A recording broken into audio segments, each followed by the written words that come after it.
ఇంకా ఎన్ని దారుణాలు. కర్నూలు యొక్క బస్ ఫైర్ యాక్సిడెంట్ అయ్యి 2 days కూడా అవ్వలేదు. అండ్ సేమ్ ఇదే మంత్లోనే చాలా బస్ ఫైర్ యాక్సిడెంట్స్ జరిగాయి. ఈవెన్ తిరుపతిలో ఒకటి కాలిపోయింది, నాయుడుపేటలో ఒకటి కాలిపోయింది. అండ్ నిన్నటికి నిన్న ఆగ్రా నుంచి లక్నోకి వెళ్లే బస్ ఒకటి ఫైర్ యాక్సిడెంట్ అయ్యి కాలిపోయింది. వీటిలో ఏది కూడా అంత భారీ నష్టం కాలేదు కాబట్టి ఇప్పుడు దీని గురించి ఎవరు మాట్లాడడం లేదు, ఈ యాక్సిడెంట్స్ గురించి. అండ్ ఇక్కడ మనం అబ్జర్వ్ చేయాల్సింది ఏందో తెలుసా, ఆ బస్సెస్ అన్ని కాలిపోయినటివి, ఫైర్ యాక్సిడెంట్ గురైనటువన్నీ కూడా ప్రైవేట్ బస్సెస్. ఇలా ఎందుకు జరుగుతుంది?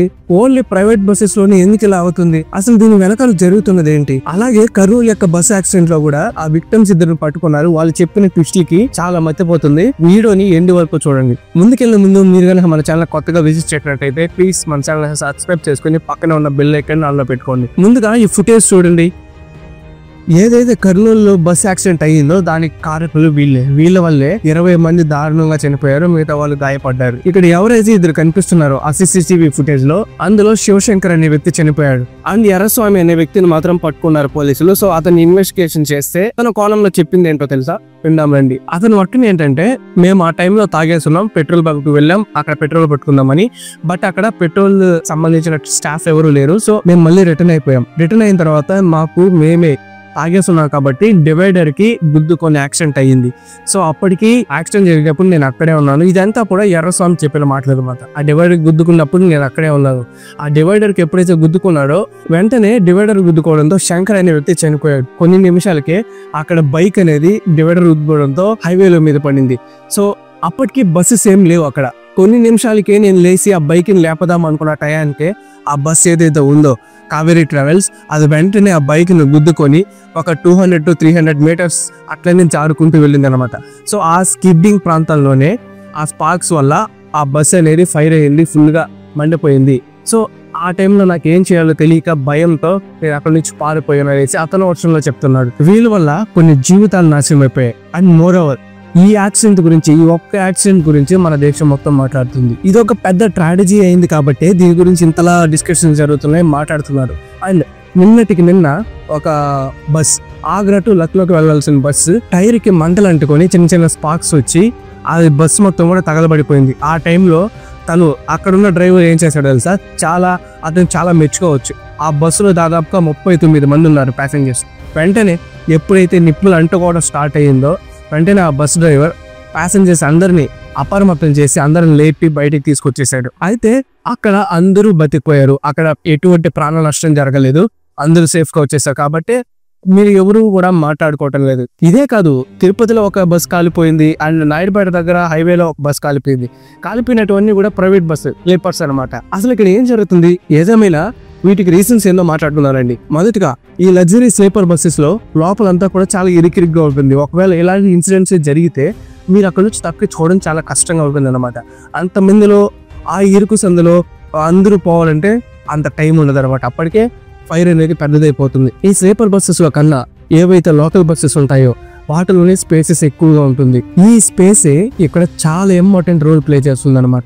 ఎందుకంటే ఎప్పుడైతే ఇలాంటి ఇన్సిడెంట్ జరుగుతుందో అప్పుడు లేచి వెళ్ళడానికి, పరిగెత్తడానికి చాలా సులభంగా ఉంటుంది. అని తప్పించుకోవడానికి చాలా అవకాశాలు ఉంటాయి.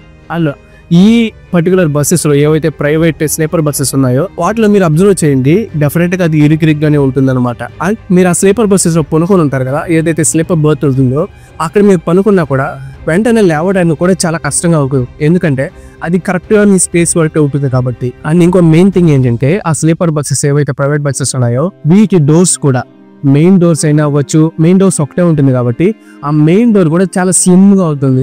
అందులో ఒక్కడు పోవాలంటేనే, లగేజ్ చేసుకుని ఒక్కడు పోవాలంటేనే చాలా ఇరికిరిగా అన్కంఫర్టబుల్ గా ఫీల్ అయ్యి లోపలికి ఎక్కుతారు. నార్మల్ గా మన లోకల్ బస్సెస్ లో చూస్తే ఇలాంటి డోర్స్ అనేటివి కంపల్సరీ 2 ఉంటుంది. అది ఏ బస్ అయినా సరే 2 doors ఉంటాయి. ఇలా ఎందుకు పెడతారంటే నార్మల్గా ఇట్లాంటి ఇన్సిడెంట్ జరిగినప్పుడు సో తప్పించుకోవడానికి సులభంగా ఉంటుంది.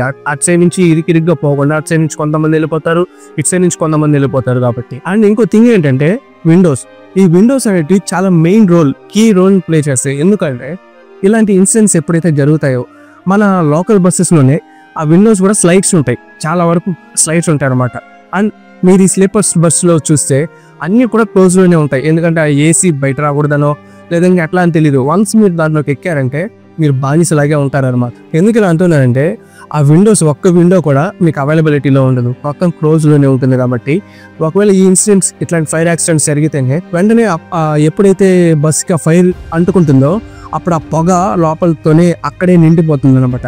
ఈవెన్ మీరు తప్పించుకోవాలి అనుకుంటారు, అక్కడ ఉన్న స్పేసెస్ కావచ్చు, మీరు వెళ్ళే లోపలే ఆ లైన్లో క్యూలో తోసుకొని వెళ్ళే లోపలే ఆ పొగ అనేది ఆ బస్సు లోపలే చుట్టుముట్టిపోతుంది అనమాట. తప్పించుకోవడానికి ఎట్లా ఉండదు. ఆ టైంలో మీకు ఆ పొగని పీల్చి ఆక్సిజన్ తక్కువైపోయి చాలా మంది తప్పించుకోవడానికి వీలు లేకుండా పోతుంది. అండ్ అక్కడే స్పృహ తప్పి పడిపోయే అవకాశాలు కూడా ఉంటుంది. ఆ టైంలో ఆ విండోస్ మనకి ఎలా ఉంటాయంటే గోడల్లాగా అనిపిస్తుంది. ఆ టైంలో మీరు మీ ఉచ్చి చేతులతో కొట్టి వాటిని పగలు కొట్టాలన్నా చాలా కష్టంగా ఉంటుంది. సో ఇలాంటి విండోస్ దగ్గర కంపల్సరీగా ఇక్కడ లగ్జరీ బస్సెస్ లో స్లీపర్ బస్సెస్ లో కావచ్చు, విండోస్ దగ్గర ప్రతి ఒక్క విండో దగ్గర ఎమర్జెన్సీ హ్యామర్ ఒకటి ప్లేస్ చేయాలి, అదే సుత్తిం ప్లేస్ చేయాలి. ఇది చాలా వరకు హెల్ప్ అవుతుంది. అండ్ మెయిన్ ఇంపార్టెంట్ థింగ్ ఏంటంటే ఎమర్జెన్సీ ఎగ్జిట్స్.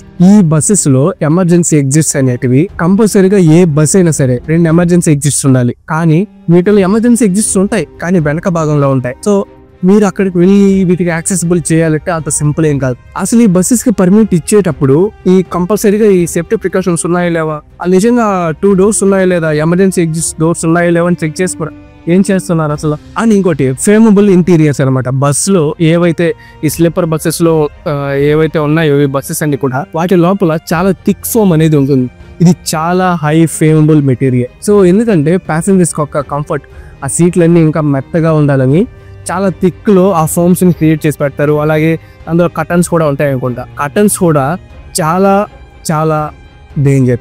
ఒక్కసారి అంటుకున్నాయంటే ఆ థిక్ మెటీరియల్ వల్ల బస్సు మొత్తం కూడా పెద్ద ఫైర్ యాక్సిడెంట్ అయిపోతుంది. ఈ బస్సెస్ కి ఏదైతే బాడీ ఫ్రేమ్ ఉంటుందో వాటి కూడా చాలా బేసిక్ చార్జ్ తో కొంటారనమాట. అండ్ వన్స్ ఇట్లాంటి బస్సెస్ స్టార్ట్ అయ్యాయంటే అసలు ఏమీ ప్రికాషన్స్ తీసుకోరు. ఈవెన్ ఓవర్లోడ్ వేసుకొని మరీ వెళ్తారు. ఈ ఓవర్లోడ్ వల్ల ఏమవుతుందంటే, సో అట్లాంటి బస్సెస్ కంపల్సరీ ఏసీ ఉంటుంది కాబట్టి, ఏసీ బస్సెస్ ఉంటాయి కాబట్టి అక్కడ చిన్న ఓవర్లోడ్ వల్ల ఫ్రిక్షన్స్ వల్ల చిన్న షార్ట్ సర్క్యూట్ అయ్యే అవకాశాలు కూడా చాలా ఉంటాయి. ఇలాంటి స్లీపర్ బస్సెస్ కావచ్చు, అలాగే డబుల్ డక్కర్ బస్సెస్ కావచ్చు, ఇలాంటివి ఏవి కూడా మీకు అప్డేటెడ్ కంట్రీస్ లో ఉండవు. కావాలంటే మీరు అబ్జర్వ్ చేసి చూడండి, ఎటువంటి చైనా అయితే ఇట్లని ఫుల్ గా బ్యాన్ చేసేసింది. అని మీకు యూఎస్ఏ లైక్ అమెరికా వాటిలో కూడా ఇట్లాంటి డబుల్ డక్కర్ బస్సెస్ కనిపించవు. ఎందుకంటే వాళ్ళకి తెలుసు ఇవి ఎన్ని కాజెస్ కి దాటి తెస్తాయో, ఎంత డేంజర్ అని. బట్ మన ఇండియాలో మాత్రం ఈ చలామణి అవుతూ ఉంటాయి. ఈవెన్ ఆ బస్సు కూడా ఎక్కడ రిజిస్ట్రేషన్ అయినా పర్వాలేదు, ఎక్కడైనా తిరుగుకోవచ్చు. ఇట్లాంటివి కూడా మన ఇండియాలో అలౌడ్ అనమాట. ఏం లేదండి, మన ఇండియాలో ఒక బస్సు రెడీ అయ్యి బయట వస్తుంది అంటే దానికి ఇప్పటికీ నాకు కరెక్ట్ గా ఐడియా తెలియడం లేదు. కానీ దాన్ని చెక్ చేస్తారా, అసలు చెక్ చేయరా అని అసలు అర్థం కావట్లేదు. అసలు సేఫ్టీ ప్రికాషన్స్ ఆ కంపెనీ కరెక్ట్ గా ఫాలో అవుతుందా, ఫాలో అయ్యి ఆ బస్సుని రెడీ చేస్తున్నారా లేదా, అసలు ఇన్ఫ్లేమబుల్ మెటీరియల్స్ యూజ్ చేస్తున్నారా లేదా, అంటే ఫైర్ రెసిస్టెంట్ యొక్క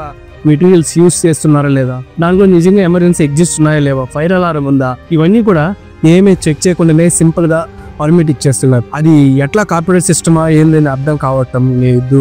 జస్ట్ మీకు పర్మిషన్ గ్రాంటెడ్ అంతే. ఇప్పుడు ఈ యాక్సిడెంట్ ఏదైతే జరిగిందో, ఈ యాక్సిడెంట్ తర్వాత చాలా వరకు మన గవర్నమెంట్ చెక్ చేపిస్తుంది ఓవర్లోడ్ ఉందా లేదా, ఎమర్జెన్సీ ఎగ్జిట్స్ ఉన్నాయా లేవా, అండ్ సేఫ్టీ ప్రికాషన్స్ యూజ్ చేస్తున్నారా లేదా, లోపల కండిషన్ ఎలా ఉంది, బస్ కండిషన్ ఎలా ఉంది, డ్రైవర్ తాగేస్తున్నాడా లేదా, ఇప్పుడు చెక్ చేస్తున్నారు. సరే, ఇవి ఎంతకాలం చెక్ చేస్తారు? అంటే 1 వీకా లేదా 1 మంతా లేదా 6 మంత్సా? తర్వాత యథావిధిగానే ఇదే విధంగానే జరుగుతుంది. దీనికి బెస్ట్ సొల్యూషన్ ఏంటి అంటే, ఆ బస్సెస్ ఫ్యూచర్ లో అవ్వచ్చు, లైక్ ఇప్పటి నుంచే మన గవర్నమెంట్ అయినా అవ్వచ్చు, బస్సెస్ రెడీ చేసేటప్పుడు ఫైర్ అలార్మ్స్ పెట్టాలి. ఫైర్ అలారం అనేది చాలా ఇంపార్టెంట్, ఎందుకంటే అదే రక్షించే అవకాశాలు మనకు ఎక్కువగా కలిగిస్తుంది అనమాట. అండ్ అట్లాంటి బస్సెస్ లో స్పేస్ ని కొద్దిగా వైడర్ చేయడం కానీ, విండోస్ ని క్లోజ్డ్ కాకుండా లైక్ స్లైడ్స్ లాగా అవి ఇచ్చినా ఓకే. ఎందుకంటే ఆ టైంలో ఆ చిన్న డోర్సే మనకు, ఆ చిన్న విండోసే చాలా హెల్ప్ఫుల్ అవుతుంది. అలాగే ఎమర్జెన్సీ ఎగ్జిట్స్ అది కూడా అవైలబుల్ లో తెస్తే చాలా బాగుంటుంది. అండ్ ఇంకోటి లాస్ట్ ఏంటంటే, ఇలాంటి ఇన్సిడెంట్ జరిగినప్పుడు వెంటనే అక్కడ ఉన్న ఏదైతే ఒక టెక్నాలజీ కావాలి ఆ బస్సెస్ లో, ఎప్పుడైతే ఇట్లాంటివి జరుగుతాయో వెంటనే హాస్పిటల్ కి, అలాగే ఫైర్ సిబ్బందికి, అలాగే పోలీస్ స్టేషన్ కి, వీటన్నిటికి ఒకేసారి నోటిఫికేషన్ వెళ్ళాలి. ఎమర్జెన్సీ అలర్ట్ లో ఇలాంటి టెక్నాలజీ తెస్తే కూడా చాలా బాగుంటుంది. మీరేమంటారు? కింద కామెంట్ చేయండి.